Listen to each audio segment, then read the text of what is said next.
Hi friends, my name is Chaitanya Patke and welcome back to my YouTube channel. In this video, we are going to do a preview of the mother and father of all the matches, that is India v Pakistan, which is going to take place at the sold out Melbourne Cricket Ground on October 23rd, 2022, that is tomorrow.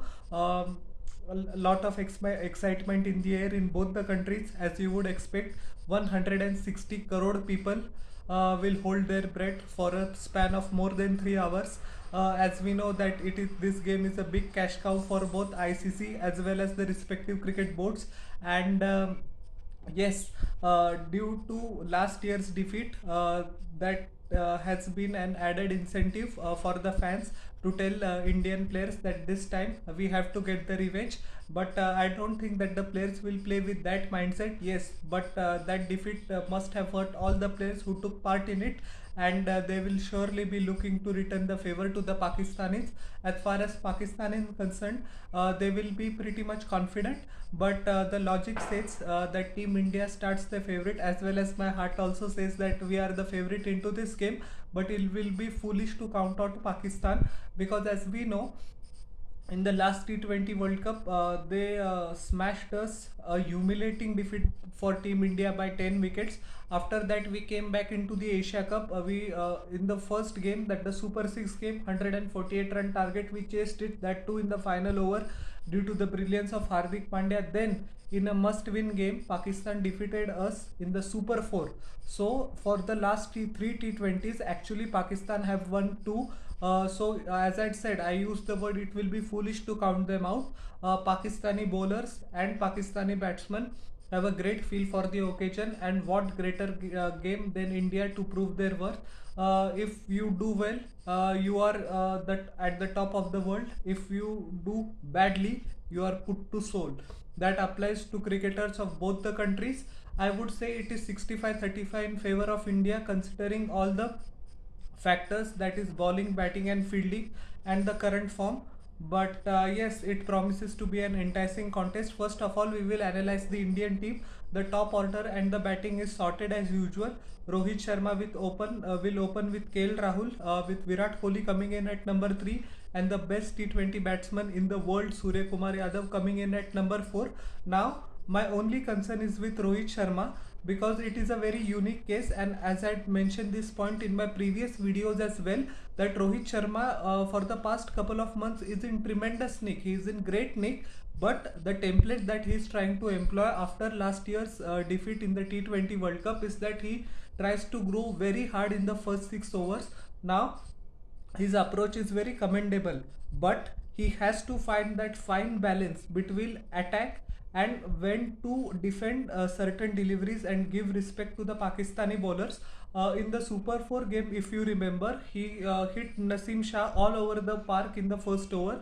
He smashed Haris Rauf for a couple of boundaries as well, which included a 6, but Haris Rauf cleverly bowled a slower bouncer, which undone Rohit Sharma because he was through the shot very early, and it was a easy catch at short point for Babar Azam, or the fielder, I don't remember that name. But my point is that he has to find that delicate balance between caution and aggression, because if Rohit Sharma single-handedly stays till the 15th over, match is set. It is game set match in favor of India.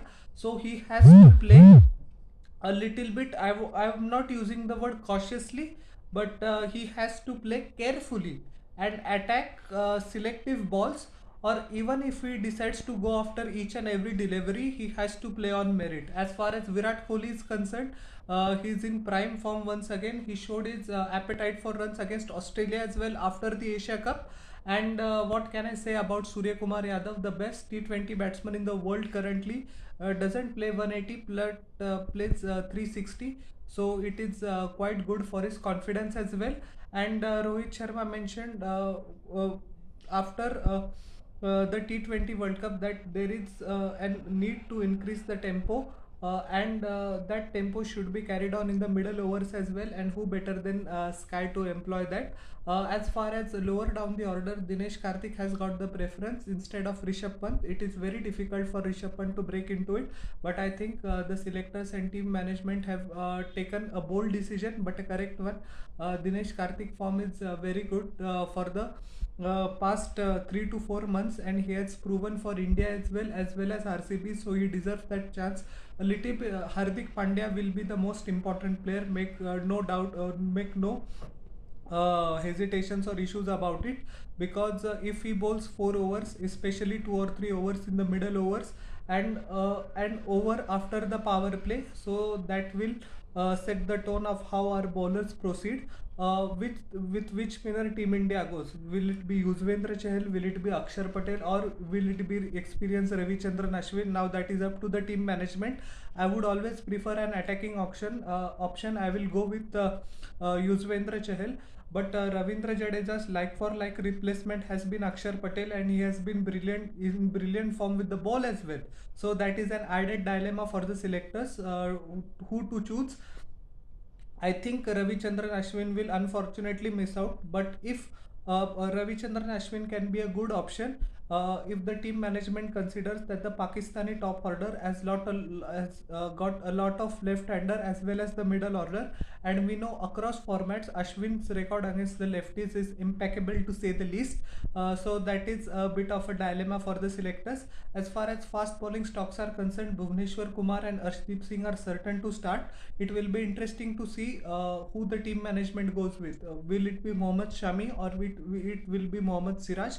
I think Shami will get go ahead, because he bowled a brilliant final over, and he has experience, quite a lot of experience of how to bowl in the middle overs as well as in the death overs.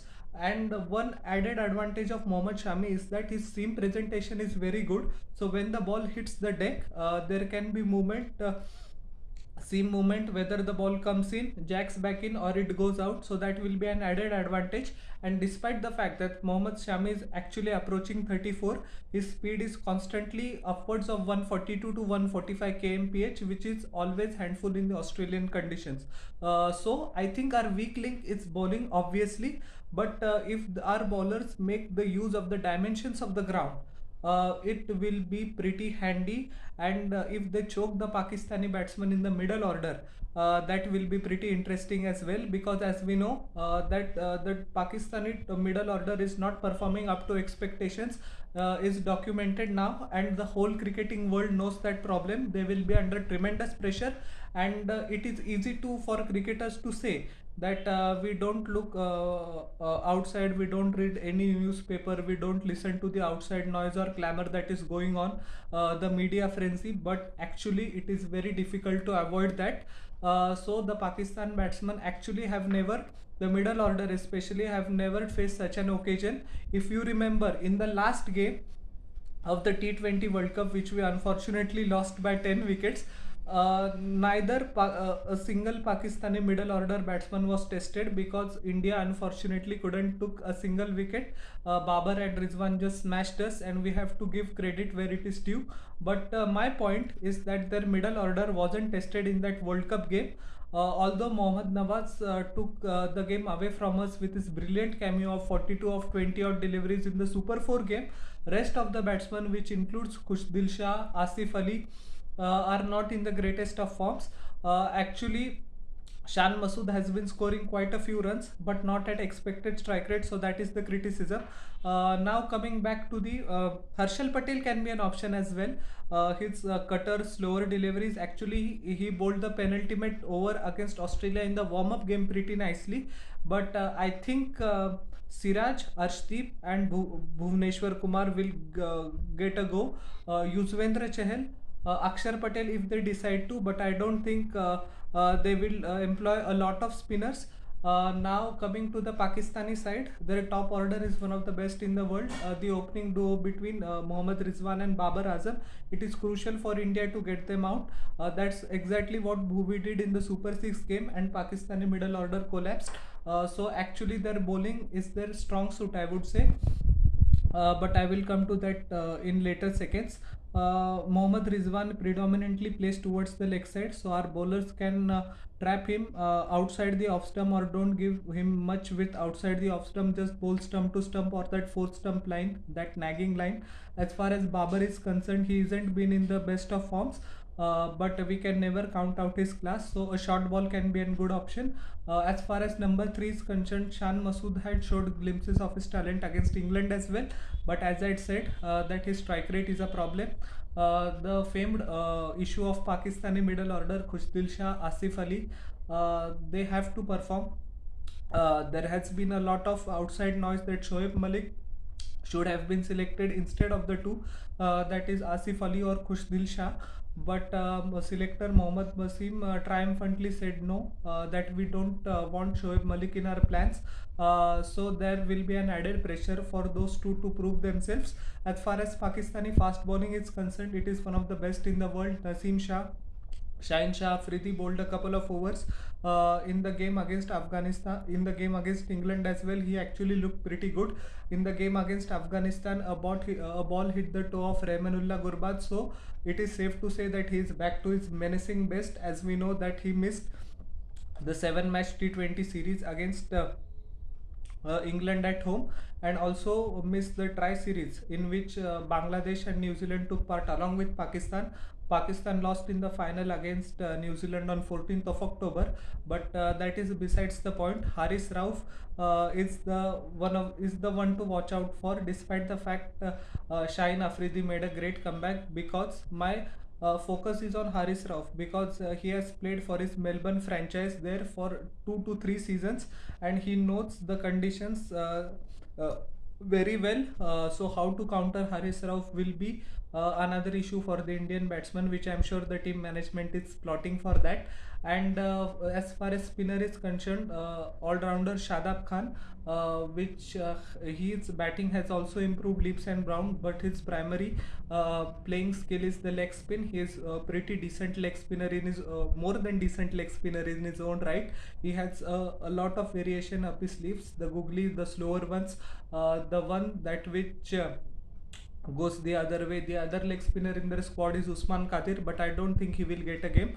When Shadab Khan is injured, then only Usman Qadir plays. So they have a lot of other fast bowling options as well. Mohammad Hasnain is one who consistently clocks above 145, sometimes above 150 as well. But the problem is Hasnain is that he errs down the leg side very much. His line and length is not accurate most of the time, but he will learn. But I don't think that the Pakistani management will take the risk of playing him in such a big game. If they take, and if it comes off well and good, but I don't think that is a good option, at least in my humble opinion. Mohammad Wasim Jr. is also an option for Pakistan, but I think they will go with Shaheen Shah Afridi, Haris Rauf, and Mohammad Naseem Shah, I beg your pardon, and Shadab Khan will be the spinner. As far as all-rounder is concerned, Mohammad Nawaz has been bowling brilliantly well in the power plays as well. Iftikhar, they will go with Iftikhar as well, I think, because he gives them an option of bowling a couple of overs or sometimes 3 overs in the middle overs. He bowls quickly and doesn't give actually much with outside the off stump to bowler. He's a very stump to stump bowler, doesn't spin the ball a great deal, but he uses the flights and the variations and the angles very cleverly. So that is an option for Pakistan. So it promises to be an enticing game.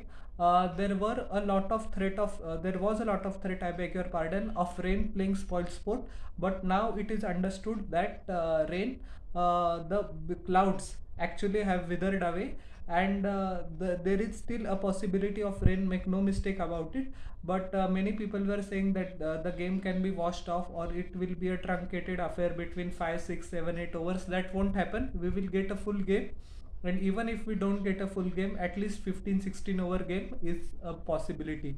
So fasten up your seat belts, get ready for Super Sunday. As I said, 65-35 in my opinion towards India, but you cannot count Pakistan out, and I'm sure the team management is also giving them the respect that they deserve, the Indian team management, and hoping for a crackerjack of a contest, and of course an Indian victory and revenge for our last year's defeat. So how did you like my analysis of this preview? Please tell in the comment section below, and don't forget to like, share and subscribe to my YouTube channel and press the bell icon for further notifications. We'll meet in the next video. Till then everyone, bye, and once again humbly requesting everyone, please subscribe and give the feedback. It will mean a lot to me.